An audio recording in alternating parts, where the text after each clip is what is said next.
What is up, everybody, and welcome back to Across the Board, sponsored by MoneyBall Metrics. I'm your host, Alpha Dog Bets. You know my co-host, JD from Line Movers, and it's everybody's favorite day. We have Moneyline Hacks. We have Joe from that team, who is our resident MMA expert. Joe, as our regular Friday guy, our MMA guy, we're so thrilled you are back again. How are you today, brother?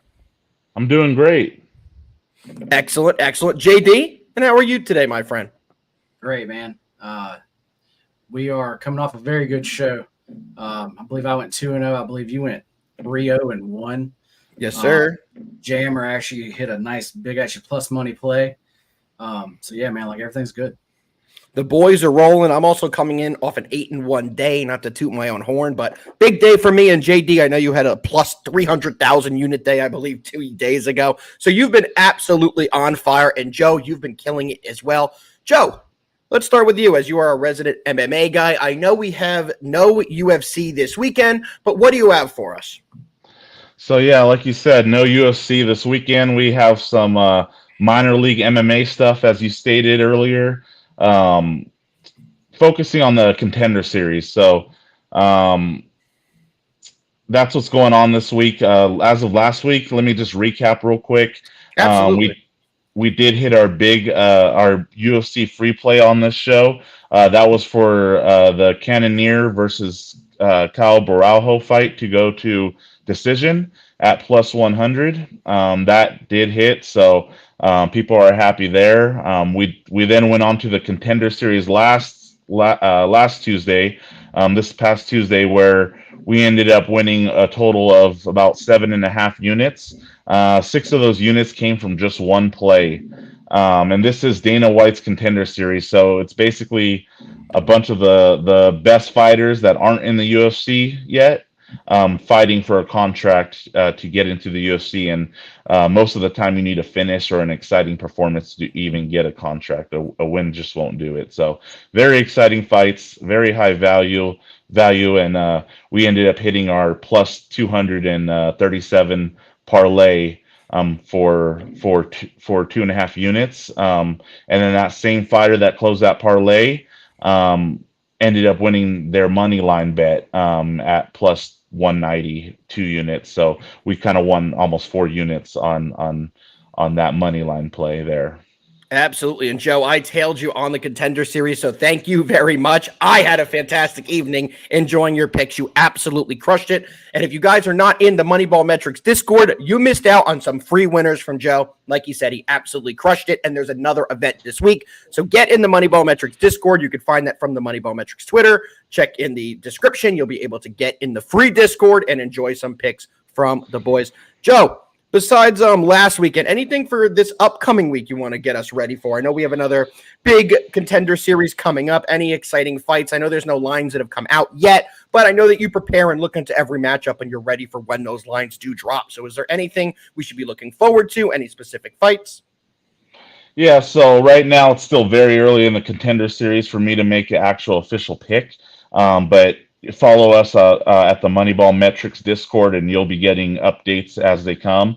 But as of right now, as the card as a whole, I'm seeing a lot of value even before the lines drop, as long as Vegas continues to trend the way they've trended when these lines open. I do think that there will be some value when these lines drop. For some reason, it's a Contender Series, and these guys aren't developed UFC fighters. Half of them have had part-time jobs, and they're still trying to get into the UFC, so they're not even reaching their potential yet. So these lines are set as if these guys were already developed high-level UFC or PFL fighters, when they're not. So when we see these lines drop at plus 250, plus 300, most times that's just way too high. We never see like pick'em lines on the Contender Series or minus 130. Like, it's just always so lopsided. So keep an eye out for that. I will have more updates to come as these lines drop. And there's opponents on here that I see already that are fight matchups that are basically, some guys will be facing opponents that were 0-33 on their record. So Wow. That's the type of things I look at, to where I see this guy's 8-0, but his last four opponents have a combined record of 2-71 or something like that. It's just that's what I look for, and that's why we find great value every week on these little Dana White Contender Series fights. So just keep an eye out for that. And you put it perfectly. You said these guys are working to get a contract and to be professional fighters. You said a lot of them have full-time jobs. They really haven't fully committed yet. So do you usually like to look for a finish? There's usually better odds on either a knockout, a TKO, or a submission. Is this the type of card with the Dana White Contender Series that you normally like to target those finishes? Because let me tell you something. You nailed a bunch of them on Tuesday, and I rode with you, so I saw firsthand how well you did in that. But is that a type of way you like to handicap these types of matches? Yeah, definitely. So I like to basically, I just like to be versatile. Whatever comes to me, comes to me. I take each fight by each fight. So if I'm looking at the first fight and I see that looks like there's a high rate of finish, definitely going to be betting that. Prop bet finishes are just like my bread and butter, as well as picking the right side, underdog money lines. But anything that's going to give us plus money.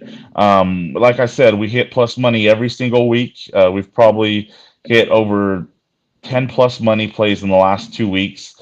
One of them being a plus 700 at a half a unit. So anything basically that I see that will give me the advantage, I'll put out there. So if it's a minus 200 favorite, and I do think that they're gonna get the finish at plus 150, then that's gonna be my main bet. But if it's plus 200 underdog, and I think they're just gonna get the win straight up, then that money line bet will be my main bet, and I might sprinkle a finish for plus 600 or whatever.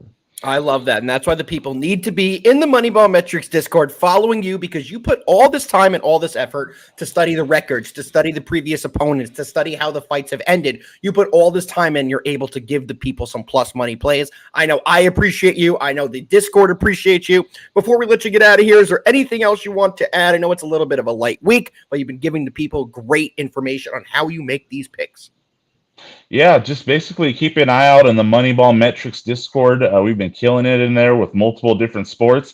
As far as MMA, it's a light week, like we said, so my segment's a little short this week, but we still have LFA, which is a minor league MMA league. I might be releasing a couple plays for that.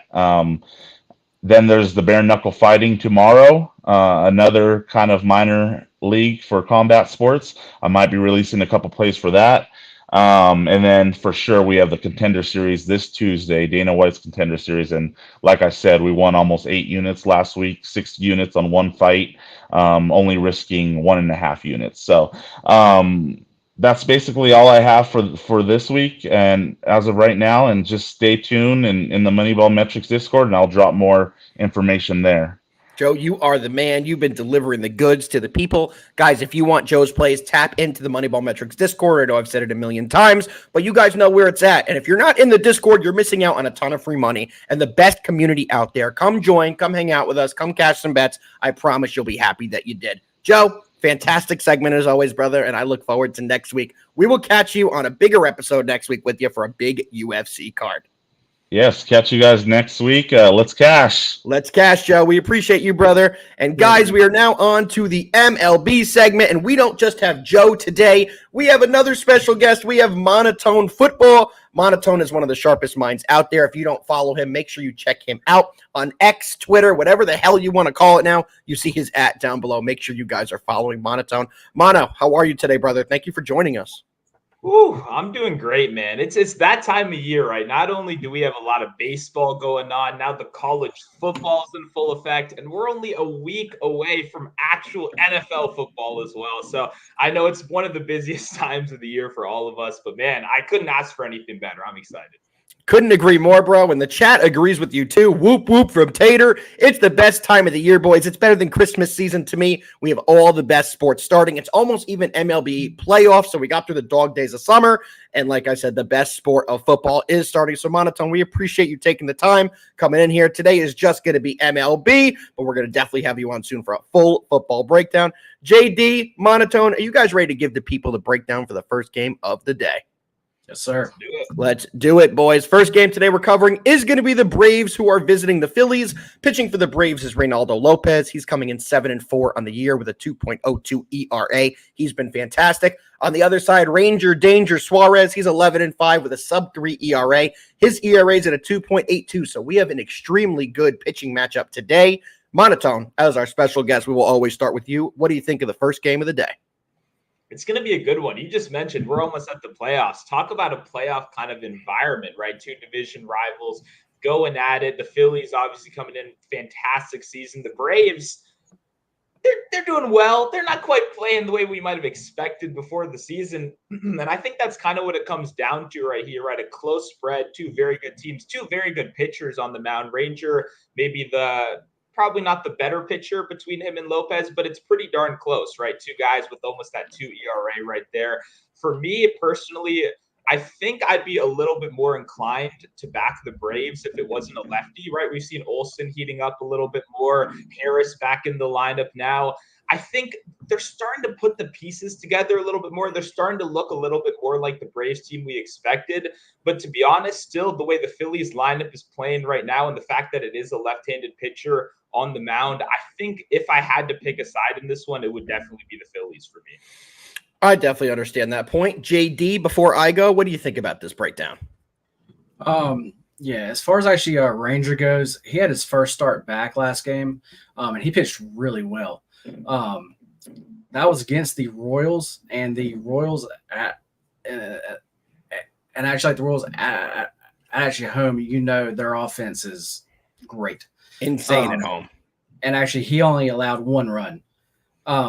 So very good start back. Then on the other side, as far as Lopez goes, he just faced this actually Phillies team, I believe 9 days ago. Yep. And he pitched very well. But seeing the same actually lineup that actually close, to me there is actually no way I can back the Braves here. This should be a really good game. As far as the Phillies, if I had to pick, it would have to be them. But to me, yeah, it's just a good game, and I'm just going to stay away.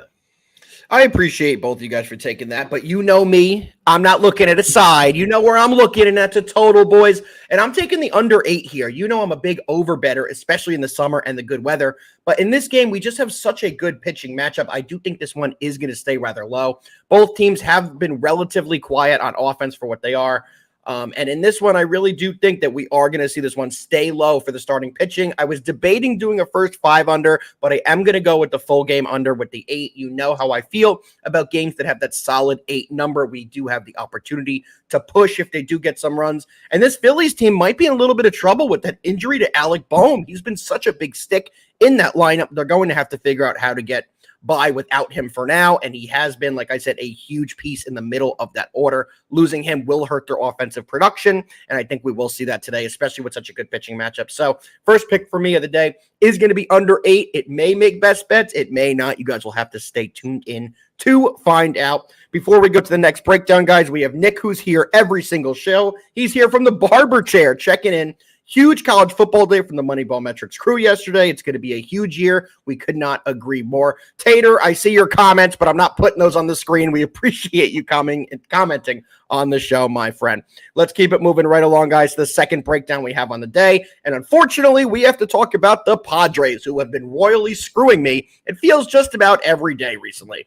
Padres are coming into this game with Martin Perez on the bump. Perez is 3-5 with a 4.6 ERA. On the other side for the Rays, it's Taj Bradley, 6-8 with a 3.7 ERA. Before we break this one down, I'd like to talk about this Rays team a lot. They've been one of the best teams in baseball at home for the last several years. This year, they are just not that team. They're exactly at 500 at 34-34. They're a team I used to love to take at home, but this year they're just not the same caliber team. And the Padres seem like they're going to be one of the best teams. They made all these big trade acquisitions at the deadline. You think they're going to end the season strong, and they're starting to struggle a little bit. And it kind of feels like this Padres team does this every year. They kind of have a late season collapse. Are they going to get it together? Monotone, what do you think about the Padres Rays today? Yeah, that line, I mean, when you look at it, it almost looks a little bit like a trap line, right? Seeing the Padres as kind of the dogs. For me, when I look at it, I see two very unreliable pitchers, right? So when I look at the total, I think that's what really kind of caught my attention the most. 7.5 to me was a pretty easy bet. And I actually correlated that with a player prop as well. I took Yandy Diaz, 1 run scored. You kind of mentioned it. The Rays, not quite the same team they have been, right? The whole lineup is very inconsistent, if we want to be completely honest. There is one guy, though. Yandy Diaz still hitting 336 against lefties. That's nothing new. Over 300 in back-to-back seasons against lefties coming in. He's a great table setter. He's great at getting on base. I saw he's almost minus 200 just to hit a single today. So Yeah. he's going to get on base. I do like the increased opportunity for a run score. And I think that correlates well with the over on the total. When you look at Bradley, who's actually pitching for the Rays, right? He's averaging 5 earned runs allowed over his last 5 starts, and that's barely making it through 5 innings, right? I like Bradley. I don't think he's a bad pitcher, but he's very inconsistent, right? And you mentioned it. So are the Padres, right? Sometimes that lineup is there, and sometimes it's not. But guys like Merrill, Machado, I think they can do enough damage where I think the 7.5 total is just a couple ticks too low. And I really do like Yandy Diaz in the player prop department, especially for that run scored. What a great breakdown by Monotone. You stole all the points I wanted to say. I completely agree that the over is the play in this game. I'm a big over backer, especially in the summer. I know it's an indoor game here, but we should see the ball travel. You said it perfectly. Taj Bradley, to me, is the epitome of inconsistency. He has a game where he looks phenomenal. Then he comes out the next week and he can't throw a strike. I do think he will struggle with the power lineup that the Padres have. And how about this guy, Jackson Merrill? Where the hell did he come from? Because this guy's been unbelievable all year long. He continues to get it done, and I still see Jackson Merrill to keep carrying this team. To me, he's already locked in that NL Rookie of the Year, so we do want to shout out Jammer Betts. We apologize. We know you're the big Skeens guy, but unfortunately, I do not think that your Skeens is going to win that award. JD, any action from you in this game? Yeah, y'all broke it down very well. I definitely like runs in this game. I definitely like the Padres runs though. Okay. Just actually like Stu said there, Taj, his last 5 starts, he's given up 6, 3, 6, 5, and then 4 runs. He actually was pitching very, very well. And then actually, his last 5 starts, he just is not. Yep. You can get the Padres their first 5 team total, not at even 2.5 runs. You can actually get it right now at actually 1.5 runs. Wow. That's a line I was shocked to actually see that. And I'll go ahead and say that actually that's a best bet. That's a line that I think is just off. When JD says it's a best bet before we even get into best bets, that's how you know he really loves that play. He usually makes y'all wait for it, but he is all over it. And I think that's a great find. I'm going to add that to my card. I'll tail that with you. Looks like we're all on the same page for this game. Let's keep it moving right along, boys. We're going to our third breakdown of the day. First time we're talking about this team without Jammer being on the show in a while. We have the Jammer Pirates, who are going to the Cleveland Guardians. Pitching for the Pirates today is Bailey Falter. Falter's coming in 6-7 with a 4.25 ERA. On the other side, Ben Lively, 11-8 with a 3.6 ERA. Guardians have been good at home, guys. There's no other way to put it. They're 41-24. They've been great all year. They've been surprising most people, including myself, with a 76-58 record. They currently are sitting alone in first place at the AL Central standings, so they continue to get it done. Monotone, our special guest, what do you like in this one? Yeah, you killed it, man. The Guardians. Oh, this team is good. This team is scrappy. I love betting on the Guardians. You know, there's some teams, even just the Padres, who we talked about a second ago. Sometimes it feels like they're not playing for your money. When I tune into the Guardians, those boys are playing for your money every single day. And so what I did, I took them in the first 5 right here. I do like the matchup. Falter on the other side is bottom 10th percentile in expected ERA and expected slugging. So not only is he struggling just with guys getting on base, but the hard hit rates is really bothering him. And I think that's going to really be a problem, especially with a guy like Ramirez in the middle of that order. I took him over 1.5 total bases. The guy, not only is he hitting 350 against lefties so far, the slugging is almost at 700 on the full season. truly one of the best players in the league. I mean, it's hard to call a guy this good underrated, but it still remains true every single season. Obviously, we get a great lefty matchup. Neither of these pitchers are great on either side. I think it's going to be a pretty entertaining game, but I do like the Guardians in the first 5 at minus 0.5. You can get that at, minus 115. And then I like pairing that up with Jose Ramirez total bases. Got a little home run parlay. Throw Jose Ramirez in there. He's going deep tonight. I like that. I'll quickly jump in here, boys. I absolutely like the Guardians today on the minus 1.5 red line, which you can get at plus 140 at the moment. When you take a look at the most recent games for the Pirates, it's been pretty brutal. It seems like every single game they have Rowdy Tellez pitching the 9th inning for them. And if you guys know who Rowdy Tellez is, he's a first baseman. So that's trouble. You look at their most recent games, they lost 14-10 to the Cubbies. They lost 9-5 to the Cubbies. They lost 18-8 to the Cubbies. So they're giving up on average, 13, 14 runs per game. And their offense just cannot keep up with that workload. They have not been good. They have been struggling since the All-Star break, and that's going to continue. Give me the Guardians at a minus 1.5 at a plus 140. Just too much value for me to not take there. JD, any action from you? Yeah. For me, this is a simple one. Runs. I actually think both sides score here. The model, it has this at 10.42 runs. The total was at an actual 8.5. I actually sent that out to clients. Total has moved up to 9 now, and I still like that. Looks like the weather tonight is actually also going to be really good. It's going to be really humid, and it actually looks like the wind is also blowing out. So yeah, just actually give me runs. I like that. Respect it. So we want runs in this game, and we want runs on the Guardian side. Let's also get that Jose Ramirez homer. Let's get all the plays we gave out, fellas. Let's keep it moving right along. We are absolutely flying, boys. We have 2 games remaining, and we are going to go to the Royals, who are visiting the Astros. Pitching for the Royals, 14-8 record. Seth Lugo, he has a 3.19 ERA. On the other side, Framber Valdez. Framber is 13-6 with a 3.27 ERA. Monotone, anything from you in this one?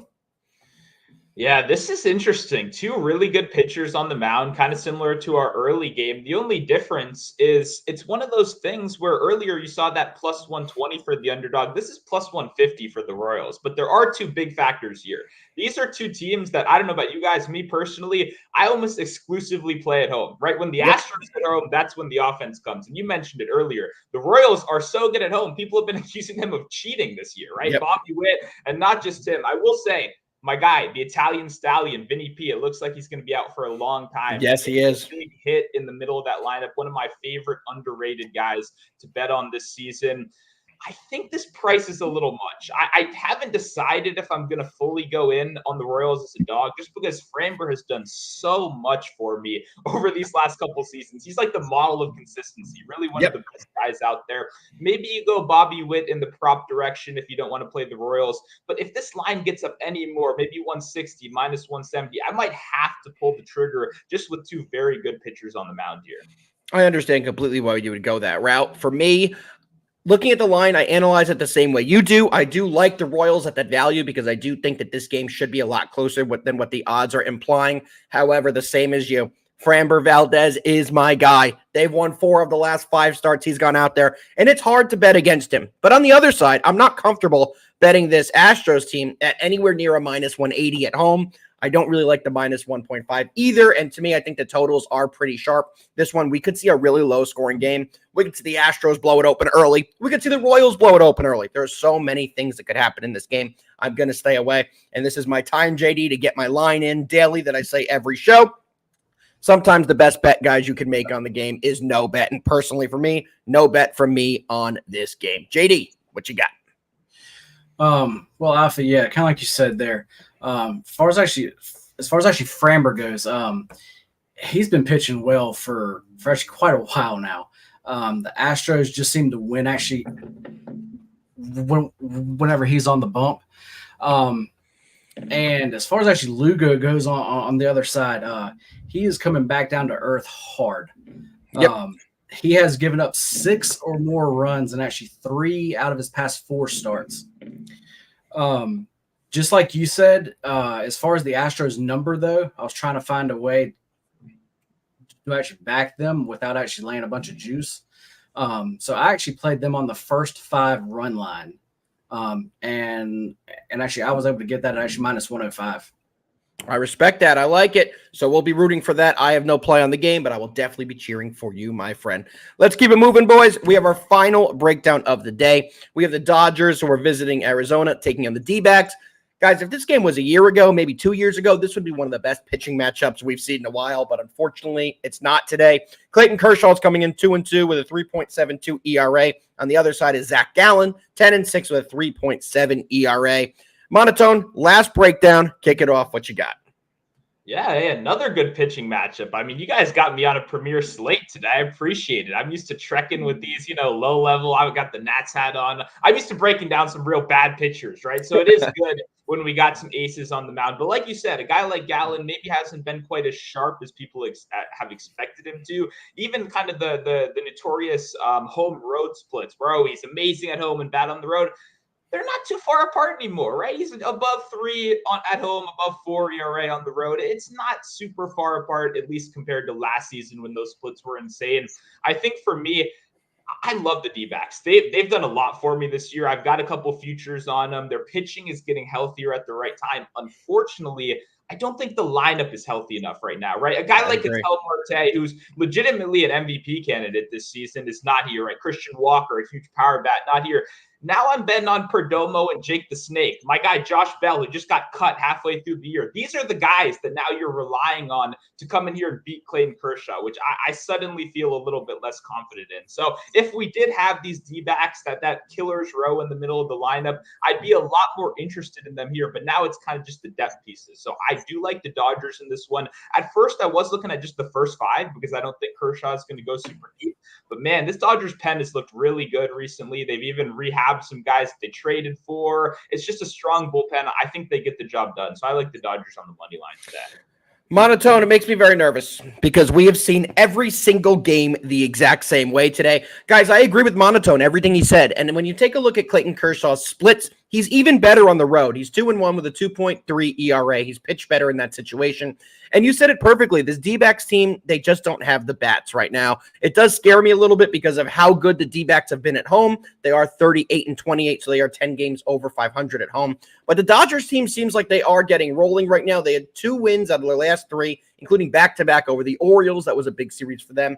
And the D-backs did just lose 2 out of 3 while hosting the Mets. I do anticipate the Dodgers to keep it rolling. I do anticipate the D-backs to still make some noise this year, potentially even in the playoffs. However, they need to get some of those bats back. The injury report for them is absolutely disgusting. No Christian Walker, no Ketel Marte, no Gabriel Moreno. They're missing some big sticks in the lineup, and until they get a couple bats back, it's tough to take them against a quality opponent like the Dodgers. JD, what do you got for this game before we get into everybody's favorite best bets? You know what? I was actually for the past 2 weeks on every show, we've actually said what I'm about to say, and we have 2 ace names, but they're not pitching actually like it currently. And I was just thinking back on that, and we've literally been saying that every show. Yep. So yeah, that's kind of weird. But the model loves runs here. I mean, loves it. It has it at 10.45 runs. Wow. So 2 full runs over what the line is. For me, this does not happen very often. So when the model shows that, this is just I just play it.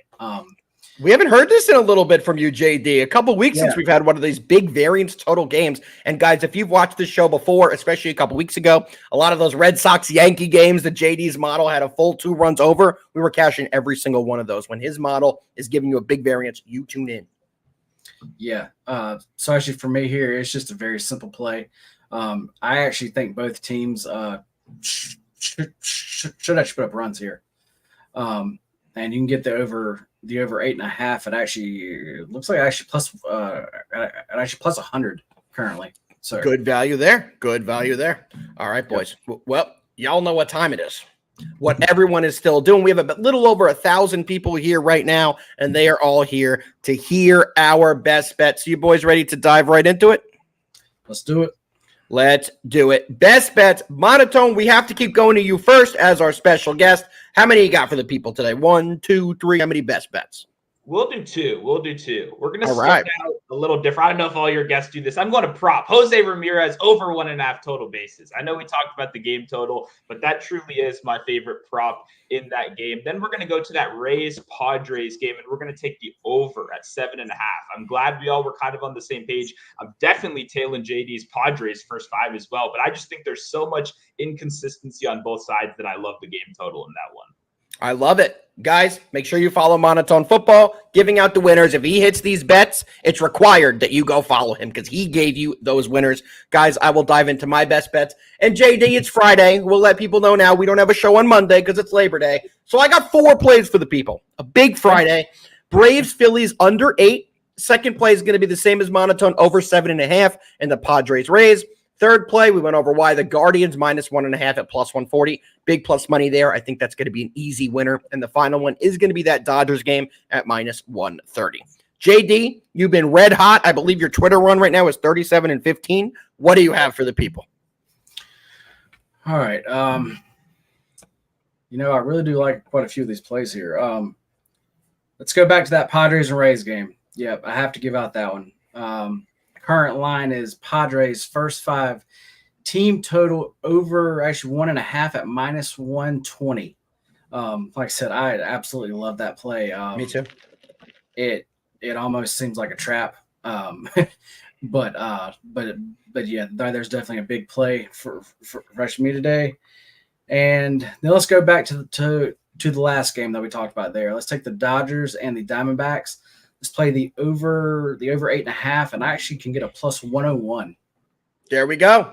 Well, boys, it's been another phenomenal show. We definitely have to thank Joe, who was on the show early with Moneyline Hacks for his MMA, and a huge thank you to Stu from Monotone Football. Monotone, you were fantastic. Guys, if you do not follow Monotone, go follow him. His @ is right there. He gives great player props, great analysis, and great bets on all games, so make sure you guys give him a follow. JD, I hope you enjoy your weekend, brother. I'm not going to see you Monday, which is going to be a little weird, but we will see everyone back on Wednesday. Big news coming next week about the show, JD. We have not announced it yet, but you'll be seeing a lot more of us. So big news coming, and we appreciate every single person for tuning in. Mono, yet again, you were great. We are getting out of here, and we will see you guys on Wednesday.